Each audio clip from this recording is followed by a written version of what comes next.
Hey, thanks for joining us for another podcast with NECKROOTS. I'm Kit James. Austin Davis. And we're bringing it to you live here from the NECKROOTS Ranch. And this one is titled, this episode is really near and dear to my heart. It's called Raise 'Em Up Right. Raising them up right, Kit. That's right. So, it's hard. My kids are fairly young, right? I've got a 2-year-old, a 4-year-old, and an 8-year-old, right? So some of them are at those critical ages where they're developing their personality, and then the older one is at that age where friends are becoming a bigger influence in his life, right? And getting more involved in school and those things. And when you take a step back and you really consider what's going on in the world today, right? The world that we live in and what's being taught in these schools, and the stuff about indoctrination, and we just see all these things. It just becomes so important to be the main person in your kid's life. Parents are the main people in the kid's life to raise them, right? Yeah. Because if you don't step up and do it, somebody else will, and that somebody else is going to be the world. It's going to be society. And is society living the values that you want your kids to live? Is society going to teach them to be a responsible adult that knows how to take care of things? Is society going to teach them how to deal with stress, right? Because life is stressful, man. Sure. Life is full of stressors all the time. But, the responsibility, it lies with us, brother. Yep, 100%. I've got 2 boys, and they're older now, 19 and 21. And it was hard for us to have kids. It took us 8-9 years, before we... And so it's interesting because I think if we maybe would have had them a little easier, I don't know. Looking back, would we have been different parents? Sure. But the fact that we could only have 2, and the fact that it was really hard to have the 2 that we had, it's one of those things that me and my wife didn't even talk about it, but I told myself, I said, you know what? If I can do this right, I think everything else is right. It's water under the bridge. You're not going to be perfect in everything you do, not even being a parent, but I wanted to get that right. Yeah. And so it's just something that you don't study, you don't learn, you ask questions and you pay attention. You look at examples of people right around you, and you figure out what they're doing that works and what they're doing that doesn't work or whatever. You just pick up that intel as you go through life. And I used to ask people a lot of questions, right? And, sure. And just pay attention. But what's interesting about asking the questions and paying attention is our kids do the same thing. Oh, for sure they do. Right? Yep. Yeah, especially my 8-year-old, dude. I think I get somewhere around 250 to 1,000 questions a day, dude. It's off the charts. Yeah. Yeah. He asking questions, and he asks another question before you give him an answer, right? That's what it is, yeah. That's good because you didn't know the answer anyway. Yeah, I don't. But it's one of those things that I just know that it's important, because if the next generation is going to be better than this generation, and we're going to break that cycle or improve that cycle and make it better and better, we got to be available mentally, physically, emotionally. We got to be there, right? Yeah, absolutely we do. And with that comes all these distractions. And so distractions for not just the parents, but the kids, right? Life itself is a distraction. And so I think there's so many things that you can do, but I don't care how much money you have. I don't care how busy you are. I don't care what your hobbies are. There's one thing that kids know, and there was a time in my life when I was traveling a lot and working a lot, and I'd buy them stuff, and they'd open it up and they'd say, that's cool. Yeah. But there's a price on cool. You know what I mean? Yep. But when I would shut everything down, turn the phone off, and spend time with them, even though they wouldn't open it up or say, hey, that's cool, later in life, they realized that maybe cool didn't have a price, but my time was priceless. And they realized that. And don't think for 2 seconds, man. You go out to throw the ball at the kid or whatever, even though they expect it and act like they don't know, they know. Oh, they get it. As my kids got older, man, they're thanking me for this and thanking me for that. And, and they kind of cherish that time. Yeah, absolutely. You said something really important, and I want to touch more on time, right? And what time is meant for me, because dude, I used to be a kid too, right? Right. I've still got parents, but what you said is, when we make the choice to have kids, right? When you decide to bring kids into this world, you have no more important job than to raise those kids. That's it. That is number one. Yep. Right? Make sure they're taken care of and make sure they learn correct principles. And so, like this isn't like something that comes second, right? This is something that needs our attention. And when it comes to time, I'm just thinking about my kids, right, and what they ask me to do. They may ask for toys, or we'll go to the store or whatever, and we'll walk them through the toy aisle because they love to be there. And they're like, Sure. "Oh, let's have, I want this," or, "Can I get this?" and those types of things. And as soon as we get home, Kit, we don't always get them stuff. They have to earn stuff at our house, right? Sure. That's an important part of raising your kids up right, and we'll touch on that. But, we'll get home, and they've already forgotten.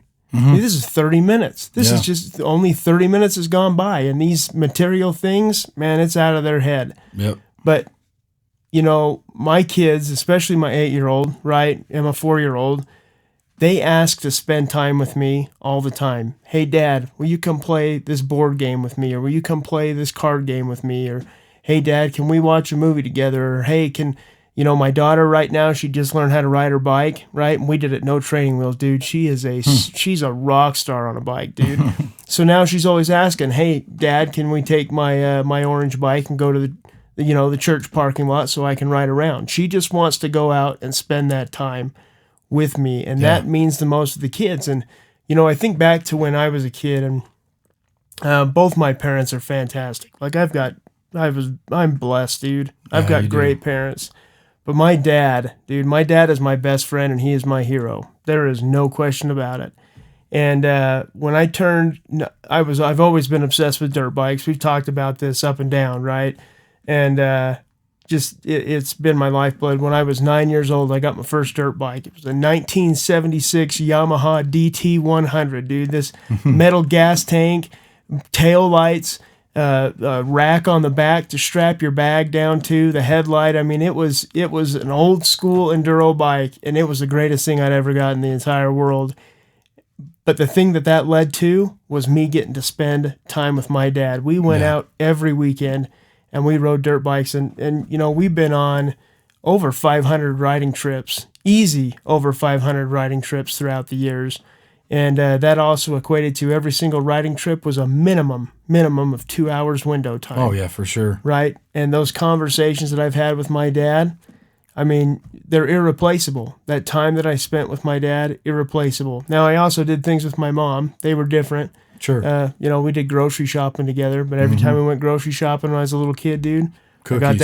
I got that hot dog, and if I was good in the store, I got to pick out a candy bar, right? So you never got a candy bar. Well, yeah, dude, I was a little off the walls, so sugar wasn't an option for me. But and there were all kinds of other things. Always spent time with my mom during the day and during the week, right? That doing things that needed to get done. But it's the time, man. It is the time that matters when you are a kid. 100%, and it is dedicated time to that kid. Yeah. And I had just 2 kids, and so it was a lot easier.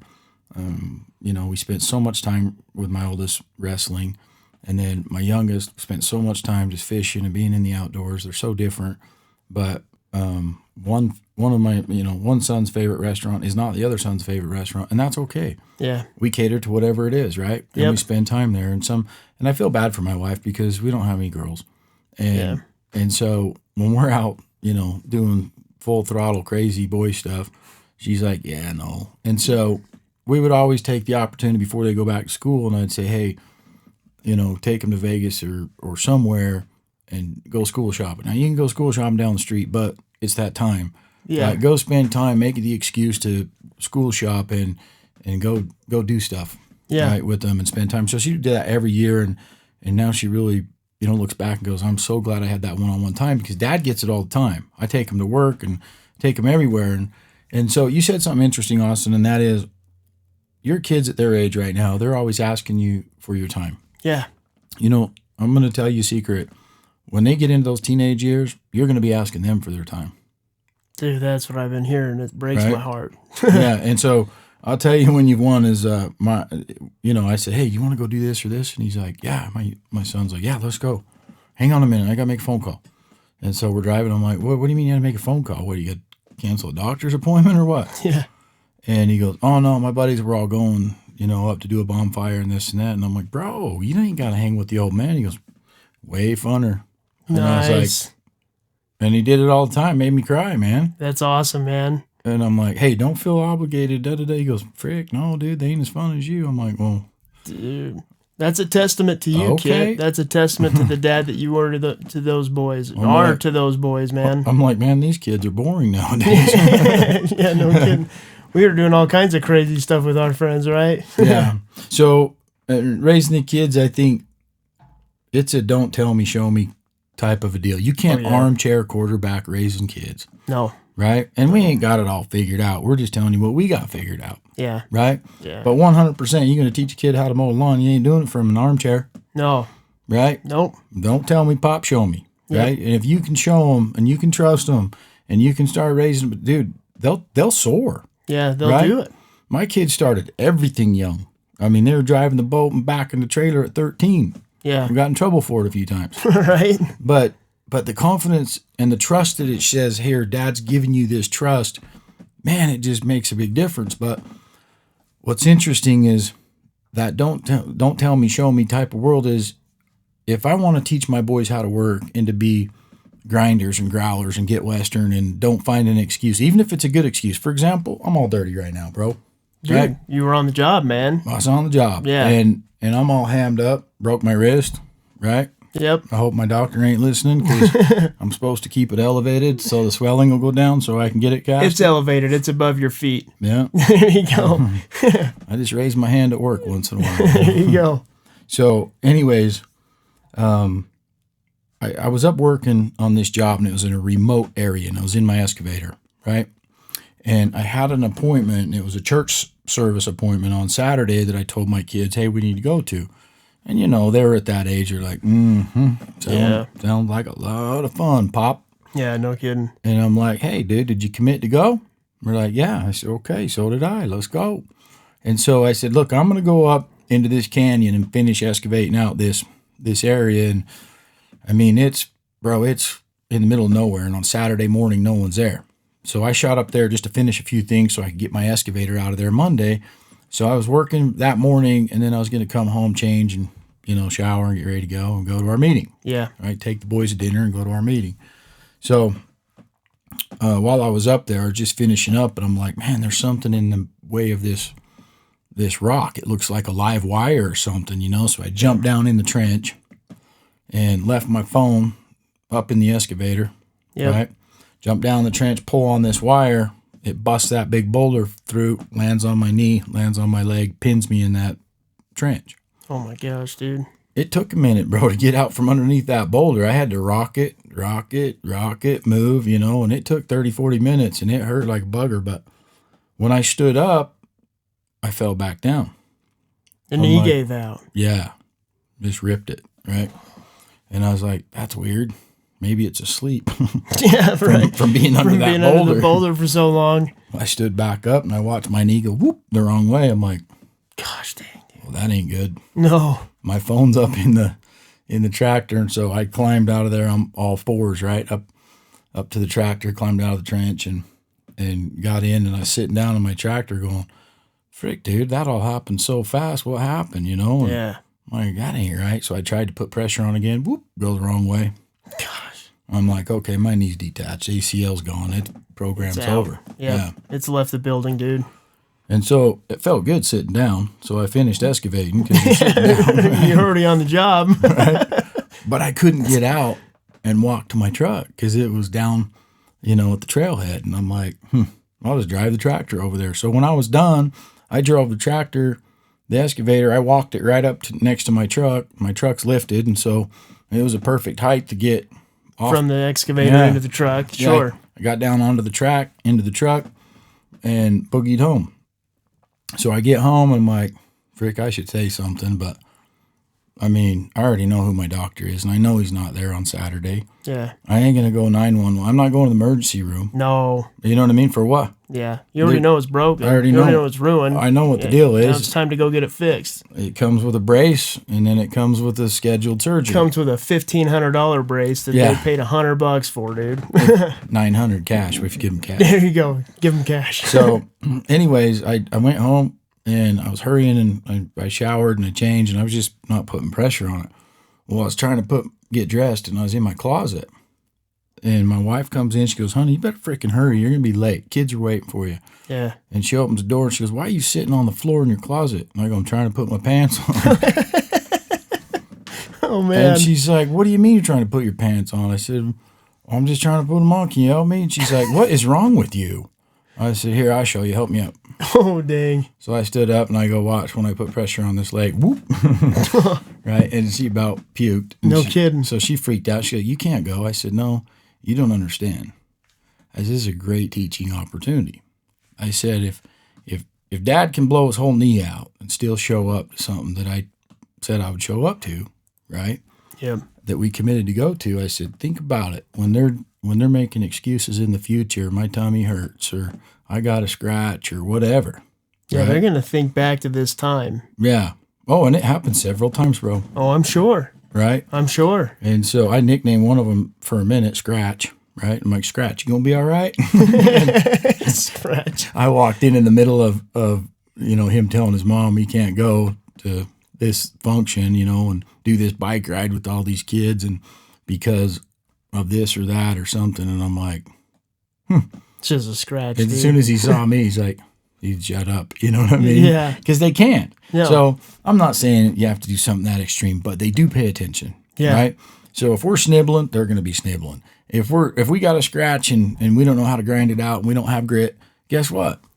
That's what they're going to It's pick up monkey on. see, monkey do, bro. It They're is. going to do it. Yep. Right? Yep. And so it's really important to, you don't have to try to be that tough, and say, I'll be honest with you right now. My kids were not home and that happened to my knee. I don't know that I'd go wheeling in there. I know I wouldn't. Yeah. But you know what? That's how serious it is when you're raising the kids, because everything's a teaching moment. Good, bad, and ugly is a teaching moment. Absolutely, teaching moment. What this boils down to is keeping promises that you make to your kids. Yeah. Right? You told them, this is what we're doing. I made the promise. You guys made the promise. My promise to you is we're going, right?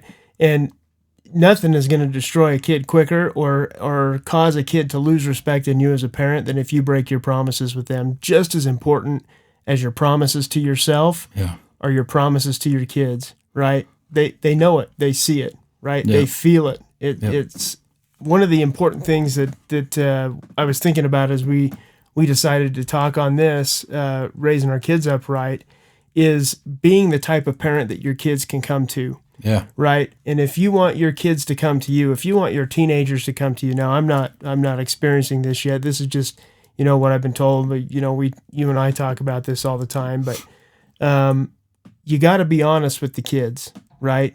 You've got to be honest. And there's a time and a place to tell kids certain things about, your experiences and things, the good, the bad, and the ugly, right, that you've been through. But you've got to be the type of parent that your kid can trust and can come to. So you keep your promises, you develop that trust, and then when they come to you, right, it's so critical how we respond to what they tell us. So we got to listen, always got to listen. But our response to what they tell us will determine whether or not they're coming back to tell us the next thing that happens, right? And you don't want them learning how to deal with life from their friends. No. You want them learning from you. Yeah. Most people outside of family, if you tell them your problems, 80% of them are just happy that you have problems. Honestly. Oh man, isn't that true? Yeah, it's true. And so, it's building that. There's not a perfect family out there, but I'll tell you the closest thing to a perfect family is one that's united. Yeah. One that you can trust, like you're talking about. My wife at one time looked at me and she said, honey, you really think you should be sharing all this dirt, with our kids about us and this and that and life? And I said, hey, they're going to learn it. Yeah. They're going to learn it on a real personal level from someone that they care, respect, and love.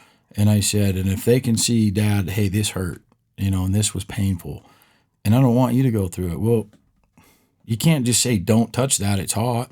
And you say, hey, look, Dad was I was a dummy, you know. I touched it, and then I touched it again, and then I held my hand on it. Yeah, dude, it's overrated. Don't touch it. Don't touch it. This is the deal, and this is the problems it caused, and these are the consequences that we suffered, and this is what almost happened.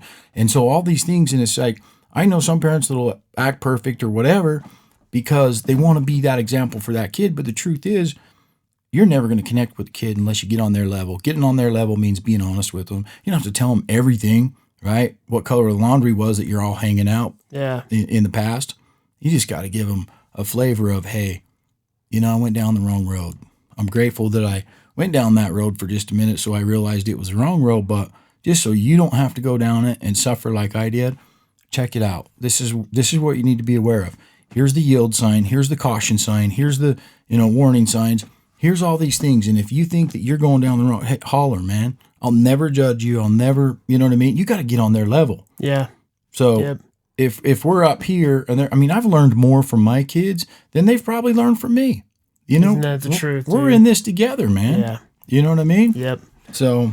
Yeah, I love that. And it's not that you tell them everything that you did when they're little, right? And it's not that you just tell them the things that you did when you're a kid. Like, hey, when I was a kid, this is something that I went through. It's share the things that you've gone through as an adult. Like what you were saying, like, if you've had relationship issues between dad and mom, right? There's going to be a relevant time in their life where it might be appropriate for them to hear about those things and realize that I think what you said is letting them know that we're not perfect, that we're not up on some pedestal and they're down here and they have to do, they should be doing what they ask. You got to honor your father and mother, right? I mean, it's a commandment there, but it's not that they do that because they're told to do that. It's that they do that because they respect you and they've got the honesty and they can come to you, and we're vulnerable. Right? Yep. You got to be vulnerable with your kids. Let them learn about the mistakes that you've made as an adult when they're younger so that they can avoid them and build on themselves while they're an adult, right? You know what, Austin, if we don't, honest to God, if we don't and we hide it and we act perfect and we sweep it under the rug because it is easier. Yeah, right? Sure. In the short term. Yep. But if we don't do that and be real and we act like Peter Perfect, first of all, they don't want to be like us because being Peter Perfect is no fun. No, it's not. Right? I don't want to be like that freaking robot. No. You know what I mean? Yep. Peter's dead, dude. Pull the plug. No kidding. So, but if we don't do that and be vulnerable and be honest and get on their level, guess what, man? That shows that we don't trust them. If we can trust them now as we're raising them, you know what? We won't have to raise them when they're older, right? That's right. And if we raise them right, we ain't gonna have to raise the grandkids. They can do it. That's perfect. And then you just get to be grandma and grandpa, right? Exactly. You don't have to be mom and dad number 2 or whatever it is. And that's, this comes back to, back to time and back to what it is that you're teaching your kids. So when we talk about time, like when we talked about time there, it's quality time. It's not, hey, Dad, let's play video games for 5-6 hours today, right? That's not quality time with your kids. The quality time is time making memories, right? And time teaching them principles, right? Because as we all know, the world, it's not an easy place, right? Life is not an easy journey, right? And if you're not on top of it, if you're not trying to stay one step ahead of it or at least keeping up with it, it'll eat you alive. Yeah. So you got to teach your kids how to deal with this kind of stuff because the world is full of stressors, right? We're all stressed out at some time or another, and if the world isn't going to teach them how to deal with those things. The world isn't. There's no classes. Like I was thinking about this the other day that there's classes that should be put into high schools and into the public school system that just aren't taught, right? Fiscal responsibility. How to be responsible with money, learning about money, how to use money, right? So, money's not everything in the world, but it's pretty important in the sense that you got to have somewhere to live and you got to have something to eat and you got to have clothes to wear, right? Yeah. You don't want to be walking around broke all the time, right? And having that stressor in your life. And then there's social skills, and you learn social skills talking with people at school, right? But it doesn't really hit you how important social skills are until you get out in the real world, right? Yeah. And Communication. Communication. I mean, think about Kit. The work that you do, right? The construction. How many connections have you made throughout your life, right? A lot. And have they benefited you? Yeah, absolutely. Yeah. And how great would it have been if somebody could have sat you down when you were a young kid, and maybe they did, maybe dad did, I don't know, but sat you down and talked to you about, dude, this is how important your social life is going to be. This is how important these relationships are going to be. And you got to be able to develop those, hold on to them, manage them, right? There's just things that we've got to teach our kids that just aren't going to be taught anywhere else. Yeah. If we want them to be successful. And like you said, we don't want to be mom and dad to the grandkids. Right. Right. So we got to teach them, we got to teach them what we know as parents. Yeah. And they don't care how much you know. They just want to know how much you care. Right. Dude, I love that. And that's the truth. And they'll know it, dude. You can't fake it. Yeah. Right. But the truth is managing those relationships are super important. But just as important is knowing what relationships to just get rid of. Yeah. Because honest to God, you don't have time for all of them. No. Right. And all my That's buddies, true. when they call me and say, hey, do you want to go shoot coyotes or you want to go catch bass? They don't ask just me. They ask me and my kids because they know if you ask just me, I mean, the answer is no, man. Yeah, bro. I go everywhere with the boys. Yeah. And so, what's funny is my boys are like best friends with some of my buddies.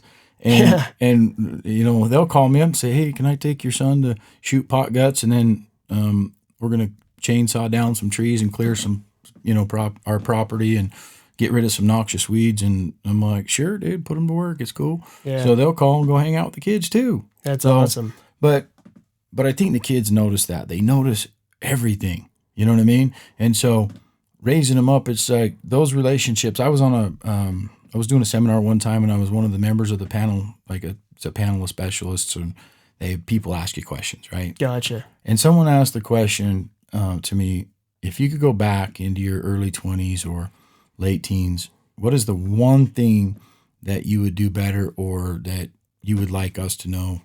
And so people were answering the questions and giving the kind of the obvious answers, right? Paid more attention to school and learned more and this and that and biddy-biddy-bidoo, right? Yeah. Almost textbook, right? Textbook stuff. Yeah. And not just textbook, but I could have even told you the answers that were going to come up. Yeah. Because that's the right thing to say. Well, truth is, they asked me and they're like, how about you, Kit? And I'm like, well, this is the deal.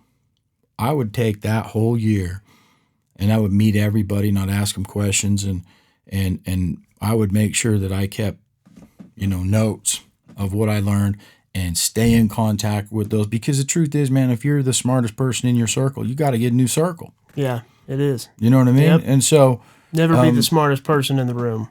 Right? Yeah. I'm always the dumbest. It's easy. Me too, dude. But those relationships are so important. And when you can call somebody and you've already have a reputation for doing whatever, working with them, or they just like you. People do business with people they like. That's the truth. You know what I mean? Yep. If it's not convenient, then they better like you. Yeah. Right? It's one or the other. Yeah. And so those relationships, man, you can call them up and say, da-da-da, I need this or that, or hey, what do you think about this or that? And you're in there like swimwear, right? Yeah. And so I think they're super important because if you have nowhere to turn or nowhere to go and no one to bounce something off of, you really don't have anything other than Google. Yeah, that's it. And these are the lessons that we've got to teach the kids, right? We're trying to set them up for success. That's our job, right? Is to ensure that when they come to that age, that they can get out on their own and be successful. Yeah. And, if they want to, have a family of their own, right? The other thing that goes along with this, and because we were talking about building trust, is listening to the kids, right? Yeah. Now, sometimes I'll be honest with you, dude. About half the time, it's so hard for me to listen to the kids. Like, they're whining about something, they're complaining about, because it's their age, right? Sure. It's their age, and it's like, you know what? I don't want to hear it. Just, I don't want to hear about why you don't want to go to bed. I don't want to hear about why you don't want to do your homework. I don't want to hear about why you don't want to go outside and clean up the dog poop. Like, I don't want to hear it. Just go do it, right? But as they get older, I think it's going to become more important, at least for me in raising these kids, to listen to them. If they've got problems, if they've got concerns, like sit down, eye to eye, Yeah. and listen. Put your phone down, right? You can't be a parent to a kid while you're playing on your phone, right? And I've started to realize that lately, especially with like when my wife is talking to me. If I'm on my phone, dude, I don't hear a word she says, even though she could be talking for 2 hours. I'm like, yeah, and I'll respond to her questions, but I don't remember what I said. Right. And it kept the conversation going, but I was on the phone the whole time. So you put the phone down. You have to. And listen to the kids. Let them know that they're important to you and that their problems are important, that their thoughts are important. That's the other thing too, right? Kids, I mean, we come up with ideas all the time. And you said this in a previous podcast that if you tell big ideas to small-minded people, how are they received, right? And the other thing that goes along with that is, kids, if they come to you with thoughts and ideas on how to solve their problems, listen, and then acknowledge that, sometimes they may be right, and sometimes we got to share some experience with them, right, to point them in the right direction and get them on the right path. But build them, build up their confidence. Yep.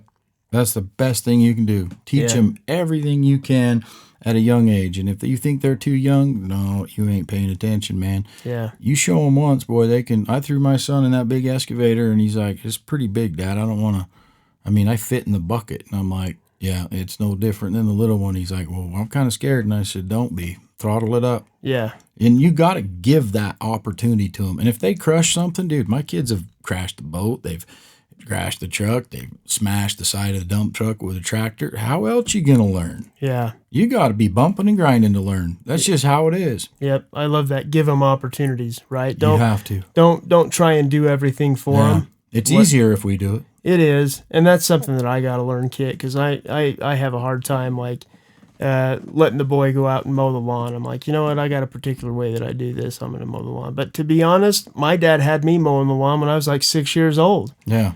And I'm like, gosh, dude, I need to just let the reins go a little bit and let these kids do some of this stuff. Let them show you what they can do. Let them show me. You give them that trust, you just gave them the reins, bro, and they'll run. They'll do it. Yeah. Even if you're in there cringing, going, my OCD, I see a mohawk in the lawn. I see a mohawk. The lines are going their own way. Even if you're patting your head and licking the window, bro, just let it go. You know what I mean? Yeah. And just tell them, good job. Good job. Yeah. We'll go clean it up later. So, good deal. So, yeah, that listening is key and important to letting him know that you care, right? Yeah. And there's a difference between listening and hearing, too. Right? Oh, big time. So, it's, you can listen, but did you hear? Exactly. Well, I don't know. I mean, do we want to, we've talked about all these things that we've talked about for ourselves, right? Having confidence, not wasting our time, learning how to be patient and learning how to work through issues and being better tomorrow than you are today. All these things that we've talked about. I think we've done something like 40-something episodes by now, right? Yeah. These are all things that not only should we be learning ourselves, but our kids should be learning too. And if we get them started at an early age, right? Yeah. And help them recognize their worth and their value and that they drive that from themselves, right? Yeah. It's not what the world tells them or, mom and dad can help a little bit at helping them find their worth and their value or identifying that, right, if they're having trouble. But all these things, the kids need to learn them too if they're going to be successful when they grow up. Yep. And our kids are going to make mistakes. And I think parents, we get in our own little way and we go, oh man, that's going to reflect on me. It's like, you know what? What a great opportunity. Let them make the mistake. And then be like, okay, now that the mistake's made and you're having a conversation and they feel bad, the conversation should be about, don't let that mistake identify you because it's not who you are, man. Yeah. So teaching them to move past that and to be them is more important than the mistake they made. They already know. You ain't got to say nothing. When your kid's feeling bad and head's hanging low, what is a parent going to say, bro? They're already kicking their own butt. Yeah, they get it. You know what I mean? Yep. Put your arm around them and say, they don't identify you because you will get more out of that kid by giving him that kind of love than you will by sitting him down in timeout and giving him a lecture. Yeah. I don't listen to lectures, whether it's in church, school, or from my parents. Yeah. I check out. Yeah. So- I'm kind of the same way. Yeah. And this whole thing, like, let them make mistakes, right? I think that as parents, we want to protect them, right? We kind of mentioned that a little bit, but we want to protect them and make sure, like, hey, don't do the same things that I did. And Sure. to an extent that's true, but when they're smaller things, right, let them make the mistakes, because we understand, or we should understand by now, that mistakes equal experience. Yeah. And your kids need to have experience if they're going to overcome the harder things that come later on in life, right? Yeah. Every kid's different too. Yeah. I've got one that sure. if you say, here's the rule book, bro, he'll have it memorized, right? I'm lifting him up. I'm like, son, jump in the bucket of the excavator. I'll lift you up there and show you how to get this tree down. Take that chainsaw with you, but hang on, Yeah. right? Because I'm going to lift you up there. He's like, is this safe? I said, nope. Yeah. But do you trust me? He goes, yeah. I go, get in. Yeah. So the first thing, he should be the safety manager, right? But he's a rule follower. Yeah. And I love that about him because there's no question. Yeah. It's like, this is right, that's wrong. So boom, this is what we do. Why do you do it? I don't know, because it's the rules, right? Right. He's that guy. And then my youngest is like, those are suggestions. All them rules are suggestions, right? He's a good recommendation, Dad, but I live in the Wild West. Right. And so the reality is they're going to approach it differently. Therefore, we have to approach them differently. Yep, right? for sure. And I don't care if you tell them everything that you went through in your life, they're still going to make mistakes, and so are we. Yeah. Let's do it together. Put arms around each other. Don't let those mistakes identify them, especially when they're young, man. They're so tender. They're learning. They're developing. And you don't want to develop a hiccup or be insecure about this, or this. Yeah. Right? Yep. That's so true, Kit, because I think about my kids, and this is true for everybody, right? But my 8-year-old, he's introverted quite a bit. Now he makes friends at school and everything like that, and maybe it's just that things are different nowadays. But when I was a kid, I never spent any time in the house. Hardly spent any time in the house. I was always out playing with friends, going to the neighbor's house, and I don't know if it's just that's not how things work nowadays because of the world that we live in, or if it's because kids' personalities, whatever it is, but.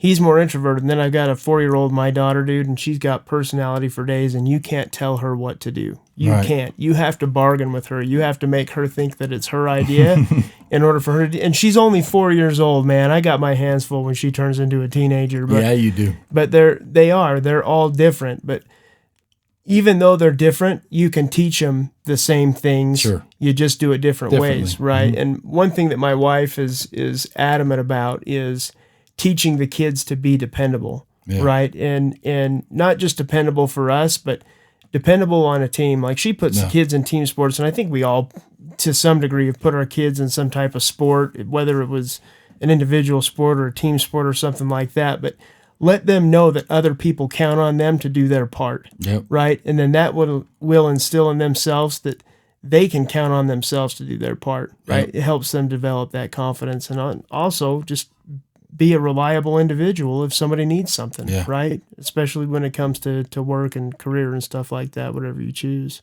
Dependability is so important. I mean, if you're a hard worker but you're not dependable, guess what? You don't have the whole package. Yeah. And the best way to teach dependability, show them. Yeah. Right? Yep. Be dependable. When the kids were getting up early, going to work, I'm like, look, man, the night train, the F-450 leaves at this time, 4:30 in the morning. Yeah. If you ain't there, mommy's giving you a ride. Yeah. I can't tell you how many times they were chasing me up the driveway with their pants falling down and their boots in their hand, That 450 just pulling away, dude. Yeah, I did too. I seen them in the mirror, and I'm like, you know what? I'm just gonna let mom give them a ride because it'll be the last time. And it was the last time. Oh, geez. Dependability big. Yeah, big. Well, Kit, I think we've kind of hit on everything that we wanted to hit on today with regard to raising them up right. And we could talk about this for probably another couple of days, right, on these things. But what it comes down to as parents, Neck Nation, is you guys know in your hearts what your kids need, right? Yeah. And just make sure you're there to give it to them and to raise them up right. And I think that's super important as us as parents and you guys as parents. You just need to trust that you know better than you know what I mean? You are given that gift as a parent to that child. You are given that gift to know. Yeah, absolutely. Right? Well, we'll leave you with that message, Neck Nation, and be sure to like and share this video. If you're watching on YouTube, check us out on social media, Facebook, Instagram, TikTok. We got those going on. Go to neckroots.com. We got a new shopping thing going on with the website. I think we had some issues with the old one, whatever, but we're making it easier for you guys to get hats and shirts. And you need to get a hat and shirt because they'll make you look good. But yeah, we'll leave you with that. Thanks for listening, and bless up, Neck Nation. Bless up. Thanks.